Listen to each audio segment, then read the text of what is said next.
नमस्कार दोस्तों, मैं जुगल किशोर आप सबका अपराध की कहानी के नए एपिसोड में आपका सबका स्वागत करता हूं। दोस्तों, आप सब हमारे साथ जुड़े हुए हैं। चैनल को सब्सक्राइब करें और लाइक करें और कमेंट करें। आपके सहयोग से मुझे हिम्मत मिलती है। कहानी अच्छी लगे तो अपने दोस्तों के साथ शेयर जरूर करें। चले आज की कहानी शुरू करते हैं। दोस्तों, जब से ऑनलाइन का काम शुरू हुआ है तब से लोगों को ठगने के काम भी बहुत हो गए। हमारी आज की कहानी भी ऐसी है जहां मसाज के नाम पर लोगों को ठगने का डंडा चल रहा था। दिल्ली और एनसीआर में मसाज के नाम पर लोगों को ब्लैकमेल करने का धंधा जोरों पर है। नीरज नारंग को भी एक ब्लैकमेलिंग गैंग ने अपना शिकार बनाकर कई लाख रुपए ऐंठ लिए थे। शिकायत पर क्राइम ब्रांच ने गिरोह का पर्दाफाश किया तो नीरज नारंग जिस समय दिल्ली पुलिस की क्राइम ब्रांच के डीसीपी राम गोपाल नाइक के ऑफिस में पहुंचे तो उनके चेहरे पर हवाइयां उड़ रही थीं, क्योंकि वह यह नहीं समझ पा रहे थे कि उनके साथ जो हुआ था उसे डीसीपी को किस तरह बताएं। ऑफिस में घुसने के बाद उन्होंने जैसे ही डीसीपी का अभिवादन किया तो डीसीपी ने उन्हें सामने पड़ी चेयर पर बैठने का इशारा किया। नीरज नारंग की तरफ देखने के बाद डीसीपी ने उनसे पूछा, क्या बात है? आप बड़े परेशान लग रहे हो, बताओ क्या समस्या है? सर, मैं अपनी गलती के कारण कुछ बदमाशों के चक्कर में फंस गया हूं, मुझे उनसे बचा लीजिए। वो लोग मुझे ब्लैकमेल करके मुझसे 3 लाख रुपए ऐंठ चुके हैं और 4.5 लाख रुपए के पोस्ट डेटेड चेक ले चुके हैं। अब वो मुझसे फिर एक बड़ी रकम की डिमांड कर रहे हैं। सर, इस तरह से तो मैं बर्बाद हो जाऊंगा, नीरज नारंग ने बताया। कौन हैं वो लोग? आप घटना विस्तार से बताइए, डीसीपी ने उनसे कहा। इसके बाद नीरज नारंग ने उन्हें एक लिखित शिकायत देते हुए अपने साथ घटी घटना बता दी। उसे सुनकर डीसीपी राम गोपाल नाइक को मामला गंभीर लगा। उन्होंने इस मामले की जांच क्राइम ब्रांच की शाखा शकरपुर के इंस्पेक्टर विनय त्यागी को सौंप दी और उन्होंने पीड़ित नीरज नारंग को शकरपुर क्राइम ब्रांच ऑफिस भेज दिया। यह बात 19 सितंबर 2018 की है। Neeraj Narang crime branch inspector Vinay Tyagi के ऑफिस पहुंच गए। उन्होंने उन्हें अपने साथ घटी जो कहानी बताई वह इस प्रकार थी। नीरज नारंग दिल्ली के एक बिजनेसमैन हैं। पटपड़गंज इंडस्ट्रियल एरिया में उनकी अपनी फैक्ट्री है। एक दिन वह अपने ऑफिस में लैपटॉप पर नेट सर्फिंग कर रहे थे। इस दौरान वह एक गे वेबसाइट देखने लगे। उस साइट को देखने में उनकी रुचि बढ़ने लगी। साइट पर उन्होंने एक फोन नंबर देखा। नीरज की उत्सुकता बढ़ी तो उन्होंने उसी समय वह नंबर अपने फोन से मिलाया। कुछ देर घंटी बजने के बाद दूसरी तरफ से एक युवक की आवाज आई। उस युवक ने अपना नाम अरमान शर्मा बताया। उससे कुछ देर बात करने के बाद नीरज नारंग ने उससे उसी दिन शाम को पूर्वी दिल्ली के निर्माण विहार में स्थित V3S मॉल में मिलने का कार्यक्रम निश्चित कर लिया। निर्धारित समय पर नीरज नारंग वहां पहुंच गए।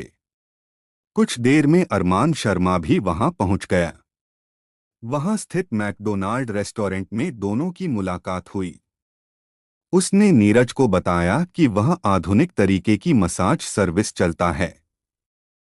उसके पास अलग अलग कैटेगरी की मसाज करने के पैकेज हैं और यह सुविधा अच्छे होटल में उपलब्ध कराई जाती है। नीरज नारंग एक अलग ही मिजाज वाले थे, इसलिए उन्होंने 8,000 रुपए के पैकेज का चयन कर लिया।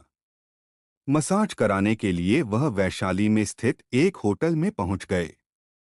अरमान शर्मा भी वहां पहुंच गया। अरमान ने जिस तरह से नीरज की मसाज की थी वह तरीका नीरज को बहुत पसंद आया, जिससे उन्होंने होटल के खर्च के अलावा 8,000 रुपए अरमान को खुशी खुशी दे दिए। अरमान शर्मा ने अपनी कुछ मजबूरियां उन्हें बताईं। फिर अरमान के आग्रह करने पर नीरज नारंग ने उसे 3,000 रुपए अलग से दे दिए। इसके 10 दिन बाद नीरज नारंग का मन फिर से मसाज कराने का हुआ। वह अरमान को फोन करने के मूड में थे। तभी उनके मोबाइल की घंटी बजी। फोन स्क्रीन पर जो नंबर उभरा उसे देखकर उनकी आंखों में अनोखी चमक उभर आई। यह नंबर अरमान शर्मा का था। अरमान ने उन्हें मसाज के लिए उसी होटल में आने के लिए कहा तो शाम के 5 बजे नीरज नारंग वहां पहुंच गए। करीब आधे घंटे के बाद जब होटल के बंद कमरे में नीरज नारंग निर्वस्त्र होकर अरमान से मसाज करवा रहे थे, तभी कमरे के दरवाजे पर जोर से दस्तक हुई। दस्तक के बाद अरमान ने नीरज को कपड़े पहनने का मौका दिए बिना झट से कमरे का दरवाजा खोल दिया। दरवाजा खुलते ही धड़धड़ाते हुए 2 युवतियां कमरे में घुस गईं। उनमें से एक ने सोफे पर रखे नीरज नारंग के सभी कपड़े अपने कब्जे में ले लिए तो दूसरी अपने मोबाइल फोन से उनका वीडियो बनाने लगी। अरमान शर्मा जो कुछ देर पहले नीरज नारंग की इच्छा के अनुसार तरह तरह से उनकी मसाज कर रहा था, उसने गिरगिट की तरह रंग बदला और वह भी उन युवतियों के पास जाकर खड़ा हो गया। उनमें से एक युवती नीरज नारंग को गालियां बकते हुए उनके नग्न वीडियो को सोशल साइट्स पर सार्वजनिक करने की धमकी देने लगी और कहने लगी कि यदि ऐसा नहीं चाहते तो बदले में 10 लाख रुपए देने होंगे। कहाँ तो नीरज नारंग अरमान शर्मा के हाथों से मसाज लेते हुए आनंद के सागर में गोते लगा रहे थे और कहाँ पलक झपकते ही परिस्थितियां उनके विपरीत हो गईं। खुद को इस तरह बेबस पाकर नीरज नारंग सकते में रह गए। उस समय उनके पर्स में 1 लाख रुपए थे जो उन्होंने उस युवती को सौंप दिए और गिड़गिड़ाते हुए अपने कपड़े लौटा देने की गुहार करने लगे। मगर दोनों युवतियां उन्हें प्रताड़ित करते हुए 10 लाख रुपए देने का दबाव बनाती रहीं। उसी समय अरमान ने कमरे में रखी लोहे की रॉड से नीरज नारंग को बुरी तरह पीटना शुरू कर दिया। मरता क्या नहीं करता। बचने का कोई चारा नहीं देखकर नीरज नारंग ने युवती को बताया कि उनकी कार पार्किंग में खड़ी है। उन्होंने युवती को कार का नंबर बताते हुए उसे कार की चाबी सौंपी और उसमें रखा ब्रीफकेस लाने के लिए कहा। युवती कार की चाबी लेकर होटल की पार्किंग में पहुंची और उसमें रखा उनका ब्रीफकेस लेकर कमरे में लौट आई। नीरज नारंग ने उसमें रखे 2 लाख रुपए निकालकर उसे सौंपे तथा 4.5 लाख रुपए के 3 पोस्ट डेटेड चेक उसे दे दिए। नीरज ने इंस्पेक्टर विनय त्यागी को बताया कि वह लोग अब फिर से पैसों की डिमांड कर रहे हैं। इंस्पेक्टर विनय त्यागी ने बुरी तरह परेशान दिख रहे नीरज नारंग को ढांढस बंधाया, फिर उनका मसाज करने वाले अरमान शर्मा और दोनों युवतियों का हुलिया वगैरह पूछकर अपनी डायरी में दर्ज कर लिया। इस घटना के बारे में पूरी बात जान लेने के बाद उन्होंने उन्हें सतर्क रहने की हिदायत देकर घर जाने की इजाजत दे दी। इसके बाद नीरज नारंग अपने ऑफिस की ओर निकल गया। इंस्पेक्टर विनय त्यागी ने इस केस के बारे में एसीपी अरविंद कुमार मिश्रा को बताया। एसीपी ने इस रैकेट का पर्दाफाश करने के लिए इंस्पेक्टर विनय त्यागी के नेतृत्व में एक पुलिस टीम बनाई। टीम में SI Balwinder, Dinesh, Hawa Singh, Arjun, ASI Ramesh Kumar, Satyawan, Rajkumar, Mohd Salim, Satish Patil, head constable Shyamlal, Shashikant, Sunil Kumar, Baburam, Digvijay, constable Kuldeep, Sameer आदि को शामिल किया गया। इंस्पेक्टर त्यागी ने अपनी टीम के साथ केस के सभी पहलुओं पर विस्तार पूर्वक विचार विमर्श करने के बाद आरोपियों को पकड़ने की एक फुलप्रूफ योजना तैयार की।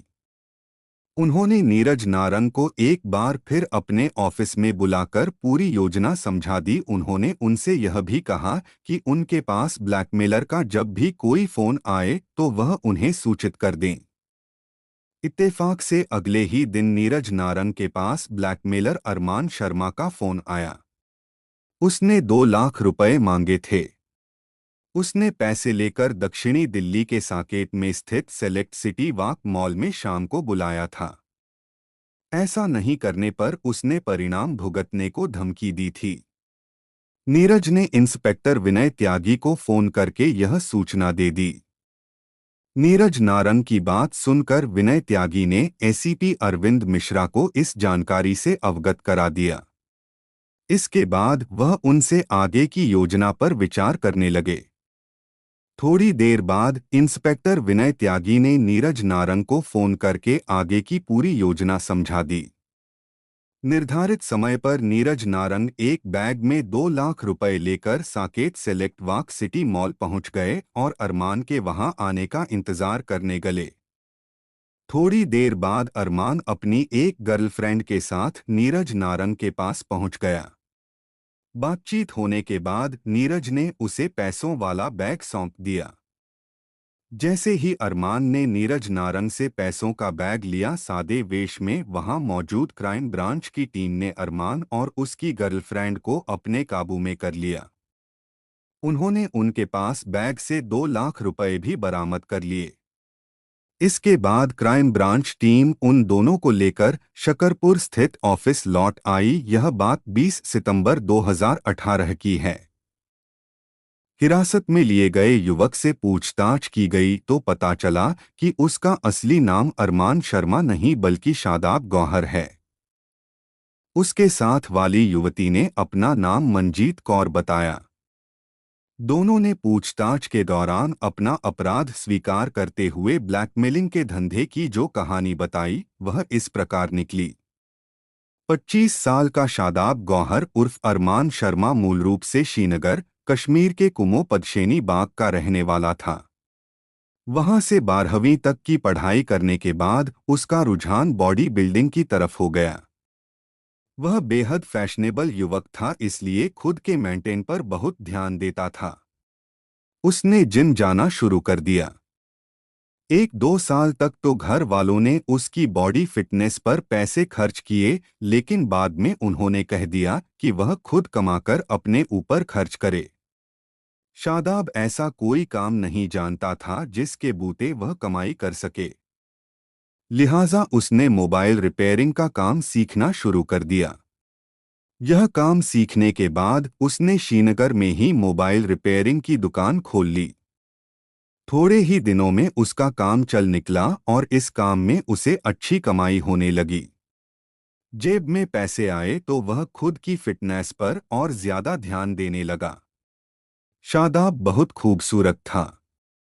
अच्छे खानपान और ब्रांडेड कपड़ों के कारण उसकी पर्सनैलिटी और भी निखर गई। लेकिन जब कश्मीर के हालात ज्यादा बिगड़े और घाटी में आए दिन उसकी दुकान बंद रहने लगी तो वह परेशान हो उठा। दुकान बंद रहने के कारण उसकी आमदनी बंद हो जाती, यानी उसे फिर से रुपयों की किल्लत रहने लगी। वह परेशान चल रहा था कि एक दिन पत्थरबाजी के दौरान लोगों ने उसकी दुकान को आग लगा दी।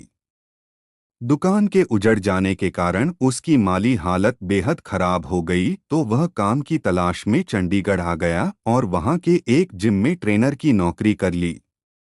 चंडीगढ़ के जिम में काम करने के दौरान उसकी बहुत से ऐसे लड़के लड़कियों से जान पहचान हो गई जो रोजाना वहां एक्सरसाइज के लिए आया करते थे। चूंकि शादाब गौहर एक हैंडसम युवक था, इसलिए खूबसूरत लड़कियों से दोस्ती होते देर नहीं लगती थी। मंजीत कौर नाम की एक युवती से उसकी अच्छी दोस्ती थी। गोरी चिट्टी और आकर्षक मंजीत कौर बेहद खूबसूरत युवती थी। वह मूल रूप से दिल्ली की रहने वाली थी और उन दिनों चंडीगढ़ में रहकर पढ़ाई कर रही थी। शादाब मंजीत को अपने साथ चंडीगढ़ के महंगे रेस्टोरेंट में ले जाने लगा। कुछ दिनों में उनके बीच का फासला खत्म हो गया और फिर वह दोनों लिव इन रिलेशन में रहने लगे। शादाब गौहर ने चंडीगढ़ के सेक्टर 56 में एक फ्लैट किराए पर ले रखा था। अब मंजीत कौर उसके साथ बतौर उसकी पत्नी बनकर रहने लगी।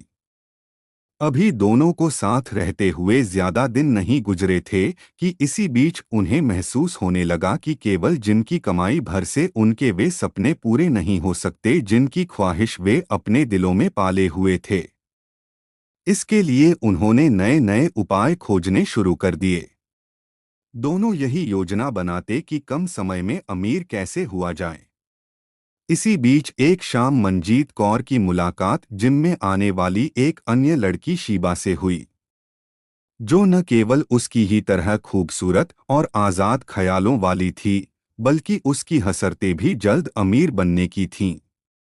बातों के दौरान मंजीत ने शीबा के मन की बात जानी तो उसके चेहरे पर रौनक आ गई। उसने शीबा को अपने live in partner Shadab Gauhar उर्फ अरमान शर्मा से मिलवाया और अपनी योजनाओं के बारे में बताकर उसे अपने रैकेट में शामिल कर लिया। अब ये तीनों मुसाफिर एक ही कश्ती में सवार थे, जिसकी मंजिल एक थी, जिसे पाने के लिए वे किसी भी हद से गुजरने के लिए तैयार थे। तीनों ने चंडीगढ़ के बजाय दिल्ली चलकर अपनी योजना को अंजाम देने का फैसला किया। 2018 के जुलाई महीने में वे तीनों दिल्ली आ गए और पूर्वी दिल्ली के लक्ष्मीनगर के जवाहर पार्क में एक मकान किराए पर लेकर रहने लगे। यहाँ के मकान मालिक को शादाब ने बताया कि वे एक इंटरनेशनल कॉल सेंटर में नौकरी करते हैं। मकान मालिक को अपने किराए से मतलब था। दूसरे, इन तीनों की पर्सनैलिटी इतनी प्रभावशाली थी कि उसने इनसे ज्यादा कुछ पूछने की जरूरत ही नहीं समझी। दिल्ली आकर शादाब गौहर ने एक गे वेबसाइट पर अपना प्रोफाइल अरमान शर्मा के नाम से अपलोड करके मसाज सर्विस उपलब्ध कराने का विज्ञापन देना शुरू कर दिया। उसकी नज़र मालदार क्लाइंट पर रहती थी, जिससे वह अधिक से अधिक रुपए ऐंठ सके।